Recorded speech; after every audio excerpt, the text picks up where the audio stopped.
Tu as ouvert un compte titre sur Trade Republic, maintenant il y a le PEA, qu'est-ce que tu dois faire? Déjà, ce que je vais dire, c'est absolument pas un conseil en investissement, mais tu peux aussi ouvrir un PEA. Maintenant, si tu veux investir sur des actions françaises et européennes, tu vas les chercher dans le PEA. Si tu veux investir sur des actions chinoises, japonaises, américaines, tu vas les chercher dans le compte titre.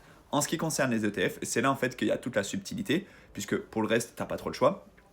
En ce qui concerne les ETF, si tu veux investir sur un ETF du S&P 500, par exemple, les 500 plus grosses entreprises américaines, il faut que tu te renseignes sur la méthode de réplication. Soit elle sera physique, soit elle sera synthétique. Si elle est physique, en fait, l'ETF va directement investir dans les actions. Donc, un ETF du S&P 500 physique sera éligible uniquement au compte titre.